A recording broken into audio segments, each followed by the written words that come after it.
Okay, so I've written a little list of basically, 11 points on not only how the People's Voice could potentially continue, but also to show you how David Icke has wasted your money. And again, we're going to go through some of these points, but basically this should show you how he's wasted your money. Now, first things first is, who am I to say this? Well, I've worked in the media for a number of years, and I've worked with an internet TV channel before.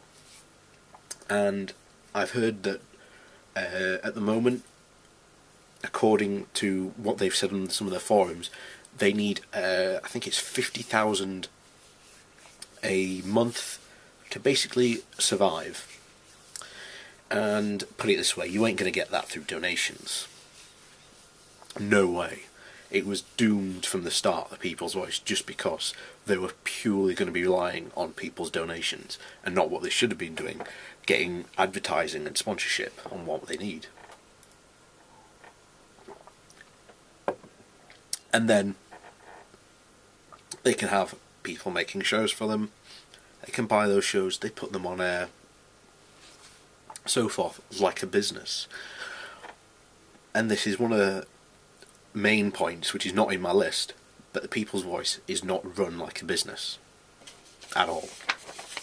Okay then, first point, basically, not London. They made a huge, colossal mistake by saying that they were going to stay in London, because, quite frankly, one of the main things that is killing them is that office space. Again, at the moment in the media industry, pretty much all the production companies are moving north. Why? It's cheaper. You can get that exact same office space probably for about half the cost if you go up in Yorkshire. So that's straight away instantly half the cost of basically their office space. So I think I've just saved them there initially probably about £5,000, I think, initially. Maybe even a bit more. The second point is, why not second-hand equipment? From what we can see, all the equipment you bought was new. Now, there's nothing wrong with buying new equipment, okay, fine. But here's the thing, you had a set amount of money, and quite frankly, you should be prepared to ration that money and not just go, oh, we need all this new equipment. You should be prepared to go, okay, we're going to buy this new, but we're going to buy these second hand, because first of all, a lot of the equipment that might be, a couple of years old still works pretty good and still has a lot of life left in them. A lot of these old TV all the TV equipment basically is built to last. They're built to pretty much be running, 24 hours a day. So they're very well sturdy and quite well built. So, again, you could have saved I don't know how much money, because again, they haven't released the individual figures and their comprehensive breakdown. They've just gone, oh well, we spent this much. It doesn't tell you anything about how much they actually spent.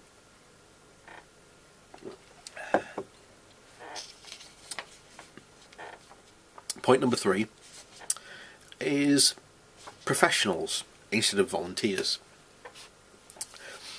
I guarantee you about 80% of all, and you see it even now on air, of all these mistakes, all these, even the servers and whatnot going down, are down to the fact that the volunteers don't know what they're doing. Alright? It takes quite a bit of training to get to use of these machines. Now this feeds into David Icke doesn't like educated people, because educated people are the most likely people to call him out on his bullshit, hence why he bashes at, people shouldn't go to universities and basically things like that. So you could have had a small core of professional people who knew what they were doing, and they would have run your station, bang, no problem. Now you can still have volunteers, but you need that core, and quite frankly, you keep the volunteers away from any of the sensitive equipment. You just do not let them touch it. Point number 4, no travel expenses for guests, because quite frankly, you're pulling people into London, and it's what, 78 quid for a train ticket from London, depending where you are in the UK. You've then got hotel accommodations as well on top of that. What's wrong with getting them on the phone, or even this magical device we have called the internet, where there's a program called Skype where you can actually phone people up on Skype for free, and then if they have a webcam, you can see them. You've done it before, why aren't you doing it with all your guests? Again, it would save you a heck of a lot of money, just for that alone. Point 5, why did you not buy a studio? Because at the moment, again, you are renting. They're renting where they are at the moment, which again is costing them money. Now, you buy a studio outright, saves you money. Easy. And again, come north, there's a heck of a lot of, old factories and whatnot, which you could have easily, got into and then turned into, a studio very cheaply. Point 6 is pretty much the same, but why not hire a studio? There are, again, you would have decreased your costs, and you could have, again, it would have decreased your costs. It's such a simple, again, you'll notice a lot of these things are so simple, but they are very simple business decisions. And as I said at the beginning, the people's voice is not run like a business. Number 7 is, again, it goes back to over points 6 and 5 as to why don't you buy or hire a studio. If anybody doesn't know, there's a internet channel called That Guy with the Glasses. He bought, I think it was an old refrigeration complex, and then turned it into a studio. You can do it, and he did it, I believe, for I'm just trying to think, what was his Indiegogo campaign now? Ooh. Yeah, he did it for $100,000, I think it was, at the time. I don't know what the translation of that is over. I'm sure someone will work that out. But again, he did that. He's turned it into a studio. Bang, no problems. And yet he's doing incredibly well with it. He's had it for, I think, two or 3 years by this point. So it can be done. He's done it, and he's done it really cheaply. And again, he's not advertising. He's getting most of his revenue from people watching his videos. So, and finally, point 8, should have started small. The people's voice, instead of deciding to start small, basically decided that they wanted to be, the fat child moving into a class of other fat children. Quite frankly, there's no difference between him and any of the other children. But the problem is, he's losing weight incredibly fast, and no matter how much he eats, he can't compete with the other children. So, that's a very strange metaphor. But yep, should have started small. What was stopping you from, instead of buying, a massive thing, finding somewhere small to do it and start off there? Again, it would have kept your costs a lot lower.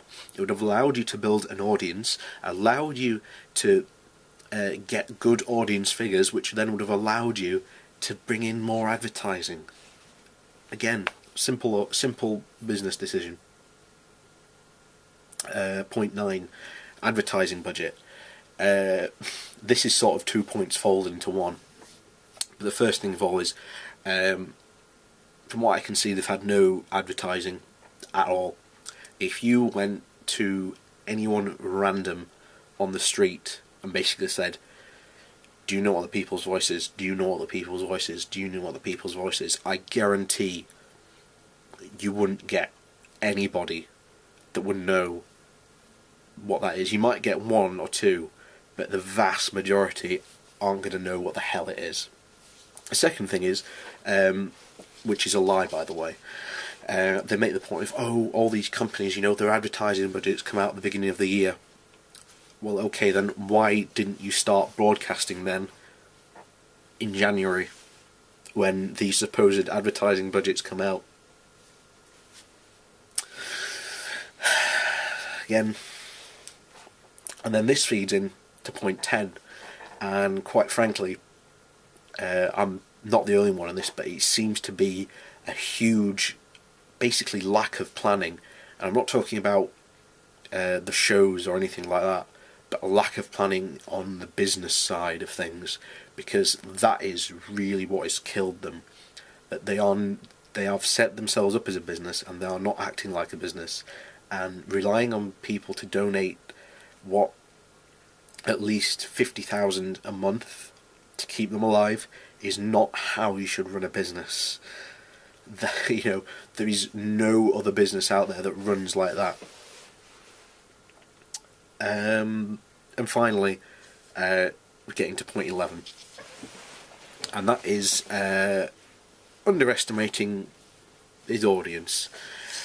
There's a common phrase banded around by conspiracy theorists that there's more and more people are waking up. Well, unfortunately, in David Icke's case, he's bought into this, that apparently more and more people are waking up, and basically has expected, that as soon as he's turned on this, channel, that he's going to get thousands of people, if not hundreds of millions watching him on a daily basis. Yet, you look at the numbers they were getting on their YouTube channel, they were barely averaging 300 views per video, and yet we still do not know their actual viewing figures for any time during that they've been broadcasting.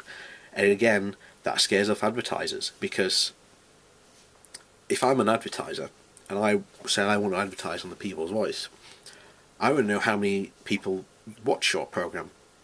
I want to know, because, for example, say,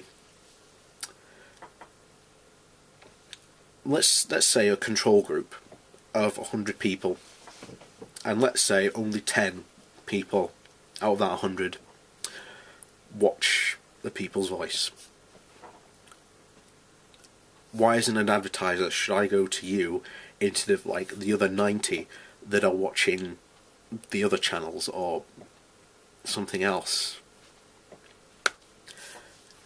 You're not a sound investment at the end of the day, and that's why no one's advertising with you. So those are sort of my 11 points, basically, on how Ike's wasted your money, and basically how the People's Voice could actually continue if they wanted to continue. But at this point, as I've said, they are a train that has derailed and is now burst into flames and is barreling down the embankment. And if what we're reading is to believe, either at either end of January or end of February, the People's Voice will be no more, and it'll be good riddance, because they've done absolutely nothing to further anything except David Icke's own agenda. So, hope you've enjoyed that little jaunt.